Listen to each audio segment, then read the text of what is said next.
Давайте сегодня поговорим о том, как превратить обычную стандартную презентацию, ну, знаете, такую, от которой глаза слипаются, в по-настоящему мощный разговор.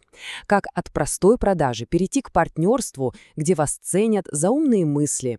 Разберемся, в чем тут секрет. Ох, знакомая песня, да? Кажется, все мы хоть раз слышали вот такой вот пич. Набор умных слов, корпоративный жаргон, за которым, по сути, пустота. Это же классический пример того, как делать точно не стоит.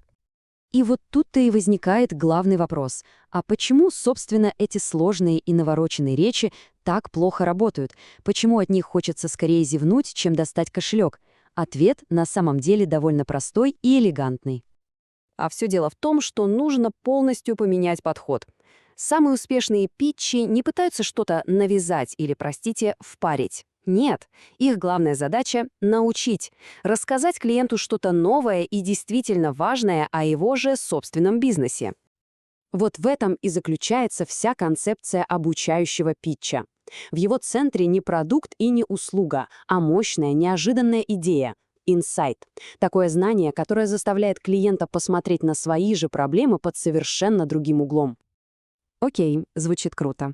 Но где их брать, эти гениальные идеи, которые меняют правила игры? Они ведь не с неба падают. На самом деле есть несколько проверенных мест, где стоит копать. Вот, по сути, 5 главных направлений для поиска. Можно считать их картой сокровищ. В каждой из этих областей скрываются проблемы и возможности, которые можно превратить в тот самый мощный инсайт. Давайте быстро пробежимся по каждой. Начнем с законов и регуляторики. Для большинства это просто головная боль и бюрократия. Но для нас это шанс. Шанс прийти и показать, как эту скучную обязанность можно превратить в реальное конкурентное преимущество. Второй источник — сравнение с другими. Знаете, ничто так не отрезвляет, как понимание, что кто-то делает то же самое, что и ты, но на 30% эффективнее. Это создает ощущение срочности, заставляет действовать прямо сейчас. А это вообще классика жанра. Новости о конкурентах — это всегда триггер. Если принести такую новость, да еще и с готовым планом ответных действий, ценность такого разговора взлетает до небес. Технологии. Важно подавать их не как очередную модную игрушку, а как нечто абсолютно необходимое для выживания. Показать, что риск остаться позади — это уже не просто риск, а почти гарантия провала. Ну и, наконец, самый сильный, самый убойный источник — это данные самого клиента. Его же отчеты, его же цифры, его же публичные цели. Взять его информацию и показать то, чего он сам в ней не видит — это, конечно, высший пилотаж. Итак, предположим, идея у нас есть. Но сырая идея — это еще не инсайт, это просто наблюдение. Чтобы оно стало оружием, его нужно превратить в железобетонный неоспоримый факт. И для этого есть четкий процесс. Вот он, этот путь, от простого «а мне кажется, что» до отточенной, выверенной и убийственно убедительной формулировки. Давайте пройдем этот путь на простом примере. Все начинается с наблюдения. Мы просто смотрим вокруг и замечаем. Когда компании растут, они чаще всего просто нанимают больше людей. Кажется, логично. Но так ли это на самом деле? И вот наше наблюдение превращается в гипотезу. Мы предполагаем, а что если этот путь — нанимать все больше и больше людей — на самом деле дорогой, медленный и неэффективный? Теперь это нужно доказать. И для этого мы идем искать данные, статистику, исследования. И очень часто все, что нужно, это одна единственная цифра, но такая, которая полностью меняет картину мира. И вот она, 75%.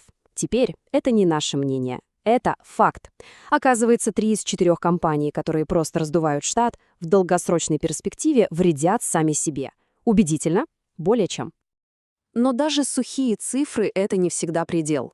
Чтобы инсайт стал по-настоящему живым, мы подкрепляем его реальными примерами. Говорим, мы это видим не только в отчетах, мы это видим у наших клиентов, вот конкретные истории. Это придает вес и доверие. И вот результат всей работы — финальная формулировка. Посмотрите, как она построена. Она не просто говорит о проблеме, она сталкивает два мира. Простой, но неэффективный путь и более сложный, но невероятно выгодный. Это мощно, это конкретно, и это заставляет задуматься. Но даже самый гениальный инсайт можно загубить, если рассказать его не теми словами. Финальный штрих, который отделяет хорошую презентацию от великой, — это адаптация.